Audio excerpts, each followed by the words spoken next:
अस्सलाम वालेकुम student, welcome to my channel AIOU study. अगर आप कभी रीमार्क्स में रीअपियर या अगेन रीअपियर आ गए, इसका क्या मतलब है और क्या अब आपको इस सब्जेक्ट का दोबारा से एडमिशन भेजना होगा या फिर नेक्स्ट सेमेस्टर में ऑटोमेटिकली अपडेट होकर आपने दोबारा एडमिशन देना होगा, इसकी मुकम्मल डिटेल जानेंगे आज की इस वीडियो में।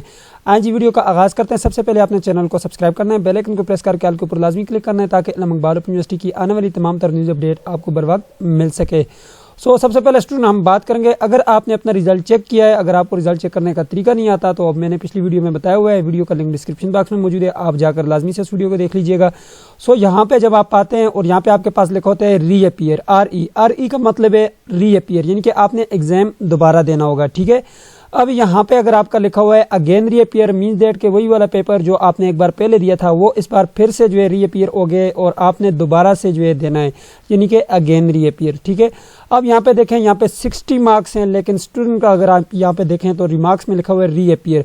अब ये क्यों है? क्योंकि ये आपके पास कन्फ्लेट मार्क्स हैं। मैंने पिछली वीडियो में बताया हुआ है, फार्मूला लगा के बताया है कि किस तरह से आप पता लगा सकते हैं इसमें आपके असाइनमेंट के कितने मार्क्स हैं, पेपर के कितने मार्क्स हैं। कन्फ्लेट मार्क्स का मतलब ये है कि इसमें असाइनमेंट के और पेपर दोनों के मार्क्स को इकट्ठा करके उसकी परसेंटेज निकाल कर यहाँ पे जो आपके मार्क्स बनते हैं वो असाइनमेंट एंड पेपर दोनों के लगाए गए हैं। ठीक है, तो इसमें जो है आपकी असाइनमेंट तो पास होगी लेकिन आपका पेपर फेल होगा। इसलिए जो है आपका जो है यहाँ पर 60 मार्क्स हैं लेकिन यहाँ पे रीअपियर आया हुआ है। ठीक है, अब ये बात तो आपको समझ आ गई। अब यहाँ पे बात करते हैं रीअपियर और अगेन रीअपियर, क्या हमें दोबारा इसका एडमिशन भेजना होगा या नहीं।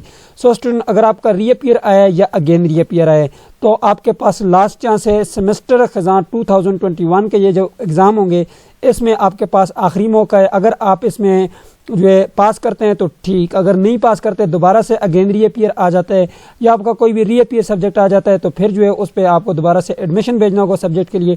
लेकिन इस वक्त आपने कुछ भी नहीं करना, जब आपका ये नेक्स्ट सेमेस्टर होगा, नेक्स्ट सेमेस्टर के साथ ये ऑटोमेटिकली अपडेट होंगे और फिर आपने उसका एग्जाम देना होगा, यानी कि आपके नेक्स्ट सेमेस्टर के जो सब्जेक्ट हैं उसके साथ ये सारे सब्जेक्ट दोबारा आएंगे और इसका जो है दोबारा से जो है रोल नंबर स्लिप में आपके डेट लिखी होगी, उस डेट को आपने एग्जाम देना होगा। ठीक है, अब यहाँ पे बात करते हैं कि क्या ये असाइनमेंट भी दोबारा लिखनी होगी या नहीं। स्टूडेंट, अगर आपकी असाइनमेंट फेल नहीं है, असाइनमेंट पास है, तो मींस दैट आपने असाइनमेंट दोबारा सबमिट नहीं करवानी। ठीक है, जस्ट आपने पेपर देना है, बाकी आपने कुछ भी नहीं करना। इसकी वही वाली बुक है, ठीक है, आपने उसी से तैयारी करनी है और इसी तरह से दोबारा से आपने एग्जाम देना होगा। आई होप कि आप तमाम स्टूडेंट को बात समझ आ गई होगी। उम्मीद करते हैं आपको वीडियो पसंद है, पसंद है तो वीडियो को लाइक कर दीजिए, चैनल पर नहीं तो सब्सक्राइब कर दीजिएगा। मिलते हैं नेक्स्ट वीडियो में, तब तक के लिए मुझे इजाजत दीजिए और अपना ख्याल रखिएगा। अल्लाह हाफिज़।